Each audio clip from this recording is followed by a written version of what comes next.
देवाच्या वचनाकडे जात असताना अनुवाद याचं पुस्तक अध्याय 13 आपण देवाच्या वचनातून काही गोष्टी पाहणार आहोत। अनुवाद याचं पुस्तक अध्याय 13 आणि वचन 4। तुम्ही आपला देव परमेश्वर याला अनुसरावे, त्याचे भय बाळगावे, त्याच्या आज्ञा पाळाव्यात, त्याची वाणी ऐकावी, त्याची सेवा करावी आणि त्याला चिटकून राहावे। देव वाचलेलं वचन आपल्या सर्वांसाठी आत्मिक लाभाचं करो।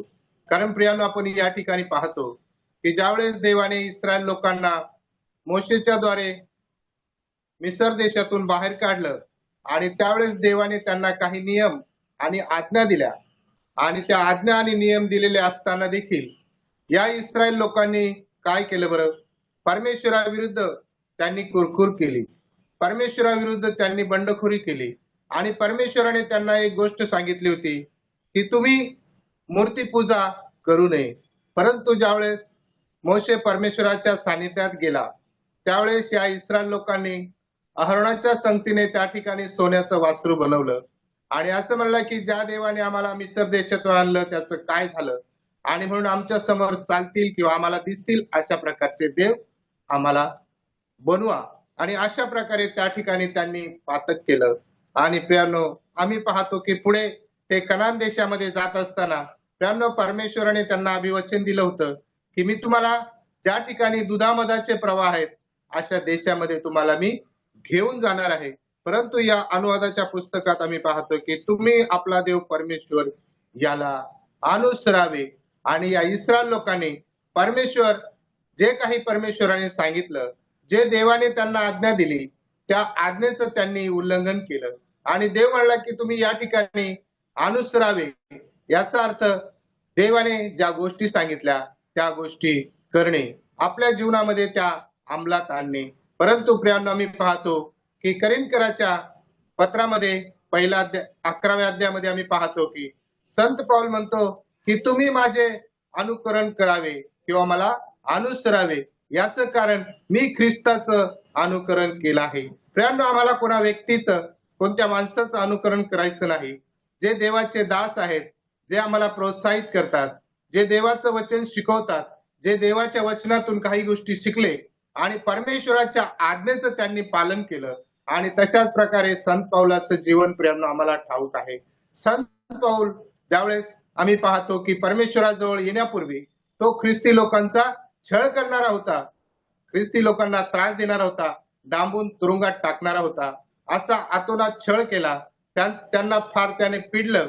परंतु देवाने त्याची निवड केली आणि तो म्हणला, परमेश्वर म्हणला की हे माझं निवडलेलं पात्र आहे परमेश्वराकडे जाण्यासाठी। आणि अशा प्रकारे त्याने त्या पौलाची निवड केली। परंतु 11व्या अध्यायामध्ये आम्ही पाहतो की तो स्वतः म्हणतो की जसं मी ख्रिस्ताचं अनुकरण केलं, ख्रिस्ताला अनुसरलं, तशा प्रकारे तुम्ही माझं अनुकरण करा। प्रभू येशू ख्रिस्त या जगामध्ये आला, प्रियांनो जन्म घेतला, 33.5 वर्ष प्रभू येशू ख्रिस्त या जगामध्ये राहिला। परंतु प्रभू येशू ख्रिस्ताने आपल्या कोणत्याही प्रकारे शब्दाने, वाचने किंवा आपल्या देहाने कोणत्याही प्रकारे पाप केले नाही। कारण प्रभू येशू ख्रिस्ताची नम्रता आणि प्रभू येशू ख्रिस्ताची लीनता पवित्र शास्त्रामध्ये उत्पत्तीपासून ते प्रगटीकरणाच्या पुस्तकापर्यंत प्रियांनो आम्हाला पाहायला मिळते। या ठिकाणी आम्ही पाहतो की या ठिकाणी ज्या 6 गोष्टी सांगितलेल्या आहेत त्यापैकी आम्ही पाहतो की पुढे असं म्हटलंय की त्याचे भय बाळगावं, परमेश्वराला अनुसरणं म्हणजे प्रियांनो आम्ही पाहतो की या ठिकाणी सर्व वाईट कृत्यापासून किंवा परमेश्वराचे भय बाळगणे या शब्दाचा अर्थ प्रियांनो आम्ही पाहतो सर्व वाईटापासून किंवा दुष्कर्मापासून दूर राहणं आणि प्रियांनो पापापासून दूर राहणं। या ठिकाणी आम्ही पाहतो की पुढे असं म्हटलंय की त्याचं भय बाळगावं। सकाळी आम्ही मक्तापूर मंडळीमध्ये जॉईन होतो आणि त्या ठिकाणी बंधूंनी एक वचन वाचलं, स्तोत्र संहिता 34 अध्याय आणि वचन 9। एक वचन मी पुन्हा वाचतो, ते स्तोत्र 34 आणि 9।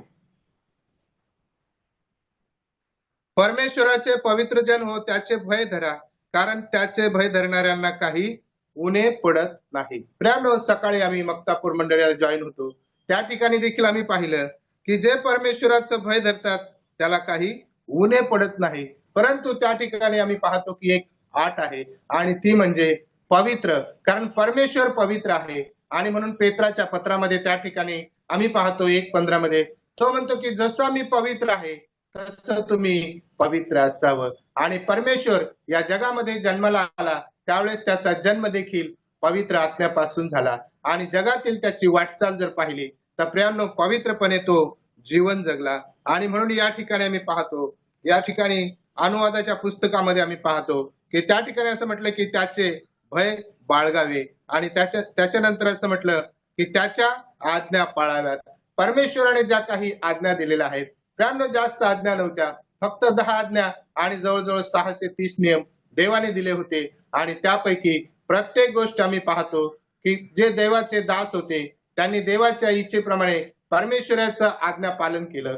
अब्रामाच्या जीवनात आम्ही पाहतो, ज्यावेळेस अब्रामाला परमेश्वराने सांगितलं तुझी संतती आकाशातील ताऱ्या इतकी, समुद्र तीरीच्या वाळूच्या कणा इतकी होईल, अशा प्रकारे देवाने त्याला अभिवचन दिलं. परंतु आम्ही पाहतो की ही उभयता पती पत्नी ज्यावेळेस परमेश्वरावरती सारेने अविश्वास दाखवला त्यावेळेस ती म्हणला की माझी जी दासी आहे हगार हिच्यापाशी जा आणि तिच्याद्वारे माझं घर नांत होईल. प्रियांनो या ठिकाणी आम्ही पाहतो की त्या देवाने त्याला सांगितलं होतं, म्हणजे देवाने त्याला ती आज्ञा दिली होती की तुझं कुळ किंवा तुझं घराणं प्रियांनो मी आशीर्वादित करेन, परंतु तुझ्या पोटचाच वारीस होईल. परंतु याला असं वाटलं की आपला जो सेवक आहे तो आपल्या घरादाराचा वारस होईल आणि म्हणून त्या ठिकाणी त्याने आपल्या पत्नीचं ऐकलं आणि त्या देवाची आज्ञा या ठिकाणी अवमानली आणि अशा प्रकारे त्याने पाप केलं. आणि पापाचा परिणाम प्रियांनो आम्ही पाहतो की देवाने त्याला दर्शन देण्याचं नाकारलं आणि त्यानंतर देवाने त्याला दर्शन दिलं, त्याच्या पोटी इसाकाचा जन्म झाला. आणि त्यानंतर आम्ही 22व्या अध्यायामध्ये पाहतो, कारण मी सगळं वचन प्रियांनो वाचणार नाही. जर प्रियांनो त्या ठिकाणी देवाच्या वचनामध्ये जे लिहिलेलं आहे तेच मी तुम्हाला सांगत आहे, कारण त्या ठिकाणी मी पाहतो की ते असं म्हटलंय की तुझा एकुलता एक पुत्र इसाक याचं तू अर्पण कर. आणि अशा प्रकारे देवाने त्याला जी आज्ञा दिली, ज्यावेळेस त्याचं समर्पण झालं तो परमेश्वराच्या इच्छेप्रमाणे चालू लागला, परमेश्वराच्या इच्छेप्रमाणे आपलं जीवन जगू लागला, पवित्र आत्म्याच्या प्रेरणेने तो चालू लागला. त्यावेळेस आम्ही पाहतो की ज्यावेळेस देवाने त्याला सांगितलं की तुझा एकुलता एक पुत्र इसाक याचं तू अर्पण कर आणि त्याने कोणत्याही प्रकारची वादविवाद किंवा काकुळत न करता त्याने आपल्या पत्नीला सांगितलं किंवा न सांगितलं मला ठाऊक नाही, परंतु प्रियांनो त्यासाठी होम अर्पणासाठी लागणारी सर्व लाकडं विस्तव सुरा आणि गाढावर लादून तो निघाला. आपल्या बरोबर आपल्या पुत्राला देखील त्याने घेतलं, सर्व प्रकारच्या गोष्टी त्याने घेतल्या. परंतु वाटेत चालत असताना प्रियांनो तो नाकळत नव्हता, इसाक कळीत होता आणि म्हणून त्याने आपल्या पित्याला प्रश्न केला की बाबा सगळ्या गोष्टी आहेत परंतु होम अर्पणासाठी कोकरू कुठे आहे. आणि अशा प्रकारचं वर्तन, अशा प्रकारचं बोलणं त्याने ऐकलं. त्यावेळेस प्रियांनो त्या ठिकाणी त्याने त्याला गप्प बसवलं नाही, तर तो म्हणाला की परमेश्वर पाहून देईल. आणि अशा प्रकारे या अब्रामाने परमेश्वराचं आज्ञा पालन केलं आणि ज्यावेळेस इसाकाला वेदीवर अर्पण करण्यासाठी बांधून टाकलं त्यावेळेस देखील आम्ही पाहतो इसाकाने देखील त्याला कोणत्याही प्रकारचा विरोध केला नाही. मला या ठिकाणी एक गोष्ट सांगायची, ती म्हणजे अब्रामाने देवाचं आज्ञा पालन केलं शेवटपर्यंत. प्रियांनो आम्ही पाहतो की त्या ठिकाणी त्याला बांधून टाकल्यानंतर आम्ही पाहतो की तो सुरा उचलला, तेवढ्यात त्या झुडपात एक एडका अडकलेला आणि त्या ठिकाणी आकाशवाणी झाली. त्या ठिकाणी असं म्हटलंय, अब्रामा अब्रामा तू आपल्या मुलावर आपला हात चालू नको. अशा प्रकारे त्या इसाकाची त्या ठिकाणी सुटका झाली आणि त्याच्या ऐवजी प्रियांनो आम्ही पाहतो की त्या ठिकाणी त्या एडक्याचं अर्पण केलं. आणि म्हणून परमेश्वराचं भय बाळगण्यासाठी प्रियांनो परमेश्वराचं भय बाळगणं हे 2 प्रकारचं आहे, एक योग्य प्रकारे आणि अयोग्य प्रकारे. प्रियांनो करिंथकराच्या पत्रामध्ये 11व्या अध्यायामध्ये आम्ही पाहतो की तुम्ही जेव्हा भाकर खाता ती कशा प्रकारे, योग्य की अयोग्य प्रकारे. जर आम्ही अयोग्य प्रकारे केलं तर आमच्यावरती देवाचा दंड आणि देवाचा न्याय, देवाचा क्रोध आल्याशिवाय राहणार नाही.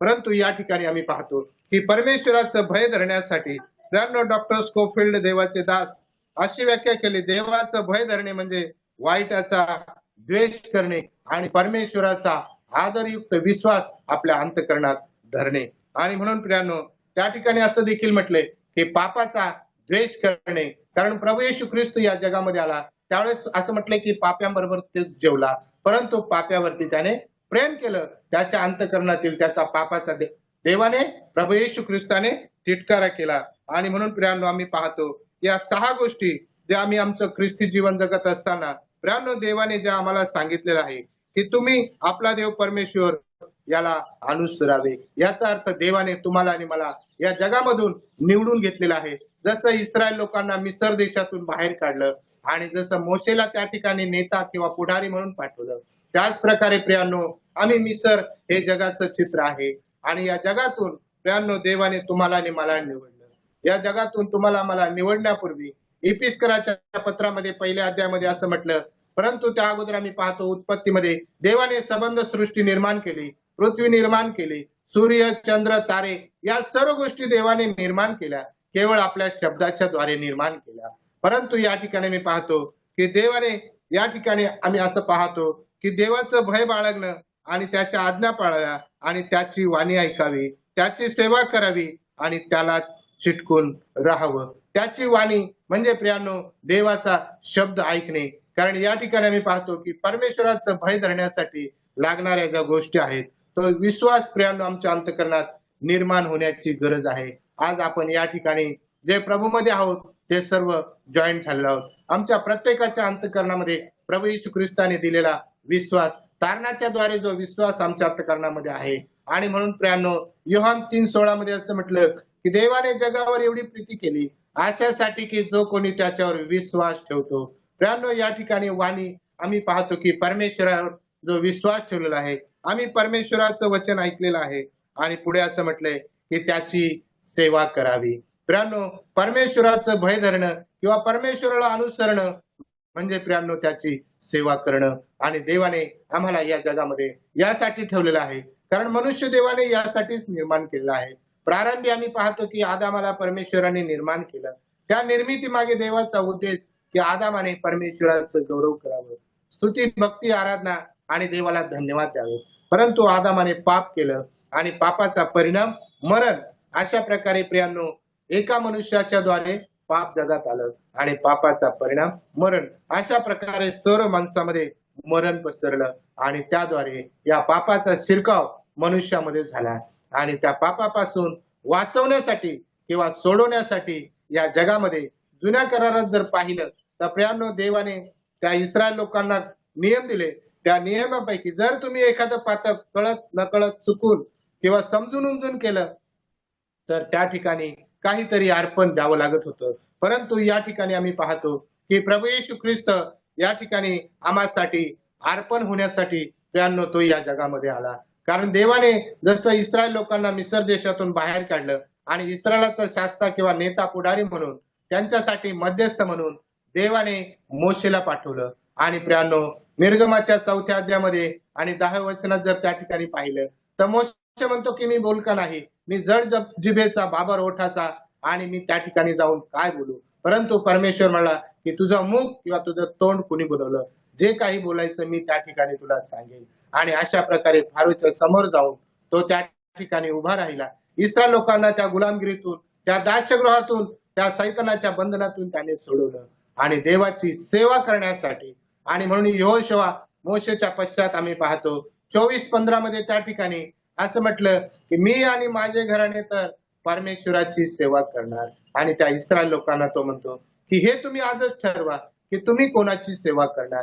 खरोखर ज्या देवाने आम्हाला मिसर देशाचा राजा फारो याच्या गुलामगिरीतून सोडून आणलं परमेश्वराची सेवा करण्यासाठी, त्याचं आज्ञा पालन करण्यासाठी, त्याचं वचन ऐकण्यासाठी आणि त्याला चिटकून राहण्यासाठी. त्याला चिटकून राहणं म्हणजे जगातील कितीही आम्ही आमच्या समोर आले, प्रलोभने आले तरी त्याकडे आम्ही दुर्लक्ष करून जो आमचा स्वर्गीय परमेश्वर आहे, जो एकुलता एक परमेश्वर आहे, सकाळी आम्ही पाहिलं की जो राजांचा राजा आहे. त्यानं त्या प्रभू येशू ख्रिस्ताविषयी आम्ही पाहिलं की जन्मास येताना कोणी राजा म्हणून जन्मास येत नाही, परंतु आमचा प्रभू येशू ख्रिस्त या जगामध्ये आला तो राजा म्हणून. त्यानं ज्यावेळेस मनुष्याचा जन्म होतो, त्याचं शिक्षण होतं, त्याची कारकीर्द होते आणि त्यानंतर तो कशाच्या लायक आहे हे ठरवलं जातं. परंतु आमचा प्रभू येशू ख्रिस्त ज्यावेळेस मागे लोक त्याला भेटण्यासाठी आले, बंधूंनी सकाळी सांगितलं, बंधू शिंदे यांनी मक्तापूर मंडळीमधून ते बोलत असताना ते म्हणले की प्रभू येशू ख्रिस्त देवांचा देव, प्रभूंचा प्रभू आणि राजांचा राजा म्हणून तो या जगामध्ये, आणि त्यांनी अनेक उदाहरणं दिली, परंतु आम्ही पाहतो की आमचा राजा या जगामध्ये जन्मास आला, तो प्रियांनो राजा म्हणून आला, आणि शेवटपर्यंत त्याचा ज्यावेळेस त्याच्यावरती लेख लिहिण्यात आला त्या ठिकाणी देखील असं म्हणलं की तो यहुद्यांचा राजा आहे. आणि म्हणून प्रियांनो आम्ही आमच्या जीवनामध्ये आमच्या राजाचं आज्ञा पालन करणं योग्य आहे. आणि म्हणून हे आम्ही पाहतो की परमेश्वराचं भय बाळगणं आणि परमेश्वराच्या इच्छेप्रमाणे करणं, त्याचं कारण प्रियांनो त्याने तुम्हाला आणि मला निवडलं यासाठी की आम्ही त्याची आराधना करावी. पहा, मी एक वचन वाचतो, स्तोत्रसंहिता 22, इस्रायलाचे वंशज तुम्ही सर्व त्याचे भय धरा. प्रियांनो आम्हाला परमेश्वराने त्याचं भय धरण्यासाठी आणि परमेश्वराचं आज्ञा पालन करण्यासाठी निवडलं, आणि त्या आज्ञा पालनातून आम्ही परमेश्वराची सेवा करावी. आणि म्हणून या ठिकाणी देखील म्हणलं, जे परमेश्वराचं भय धरतात, जो आदरयुक्त भय, जो परमेश्वराचे सन्मान करतात, अशांनी प्रियांनो या ठिकाणी मंडळी तुझे स्तवन. आणि म्हणून या ठिकाणी प्रत्येक आम्ही या अब्राहम, इसाक आणि वंशज यांचे वंशज असल्यामुळे प्रियांनो या ठिकाणी तुम्ही सर्वजण त्याचा गौरव करा. आणि परमेश्वराच्या गौरवासाठी प्रियांनो आम्ही या ठिकाणी आज एकत्र जमलेलो आहोत. परमेश्वराने आम्हाला या ठिकाणी आणलेलं आहे. आणखी एक शेवटचं वचन वाचून उपदेशक 12वा अध्याय.